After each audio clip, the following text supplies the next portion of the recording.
So one of my most favorite quotes here at Whitson is why speculate when you can calculate? So I'm going to show you how you can do exactly that because many times in our day-to-day work we get these questions from clients, from you all, or during our different projects when we do consulting. You know, how would X, Y, and Z impact my EOR or my IPs, etc. And many times it can be really hard to generalize answers, especially in these unconventional basins where we have a wide range of temperatures and pressures, fluid windows, pressure regimes, petrophysical conditions, etc. So in this case, I'm going to show you how you can easily convince yourself by creating a synthetic well in Whitson Plus. So I'm going to pull up an empty project here in Whitson Plus, and I maximize the screen here with F11 just to make sure that you can see the whole screen.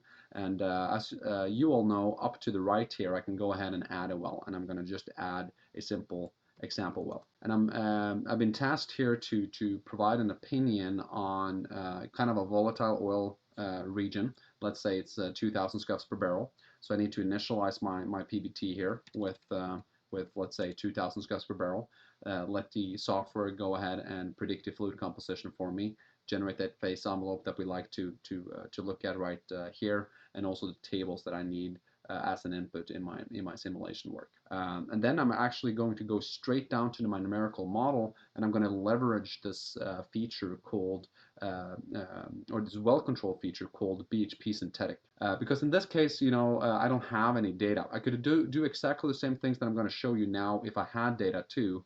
But let's say I just want like to understand how rock compressibility is impacting my results. I would like to understand how some of my rel perm parameters are impacting my relative ratios, etc. What I can go ahead and do then is to create an empty well like this for a fluid regime and initial conditions, you know, water saturations, etc.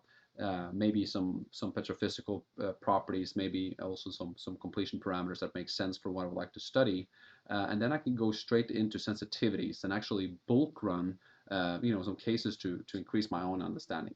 So let's just see that, you know, I've been asked how does the NG exponent in my rel perms impact my GORs.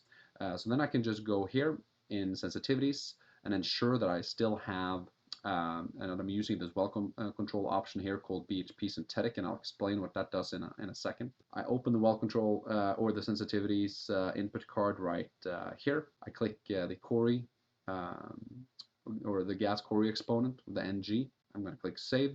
Then I'm going to create a wide range of different cases here. This, you know, you can fill in a case name and provide colors and stuff, but I'm going to make it very simple. I'm going to just do 1, then 1.2, 1.4, 1.6, 1.8, 2, etc. And I'm going to end this at 2.8. And here the default Cori parameter for NG is 2. And I'm going to go ahead and click save. And then up to what BHP well control is actually doing. So BHP well control is saying that from the initial reservoir pressure, it's going to take 450 days to reach 1,000 BHP. So your bottom pressure at 450 days should be 1,000. And between there's just like a very nice hyperbolic equation that kind of looks like how it typically is in unconventionals. You have a very rapid bottom pressure decline, and then it more or less stabilizes for the entirety of the well stop. So when I've set this up right now, I'm basically ready to bulk run, and now I'm bulk running essentially 10 different full physics numerical reservoir simulation models on the cloud at the same time, and you'll see that all of these results will come back to you in probably less than 15 seconds. And you now can look at these results and say, okay, how does actually NG impact my results right here? And you know, in my example, I wanted to understand how does the NG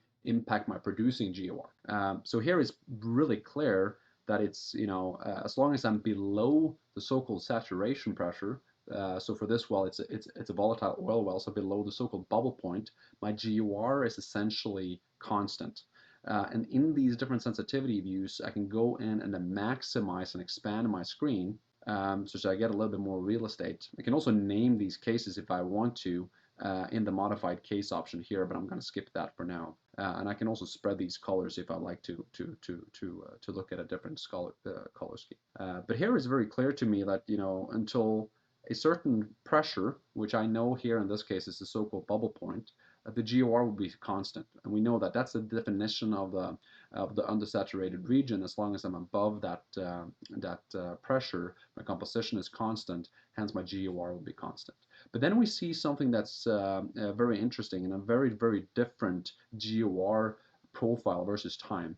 And it looks like it has a very smooth monotonic relationship and impact on our producing GOR. And here at the top, we have case number 10. And case number 10, that was our NG exponent of 2.8. And then on the top here, we had an NG of 1. So when I lower NG from the default, my GOR will go up. And if I increase it, my GOR goes down.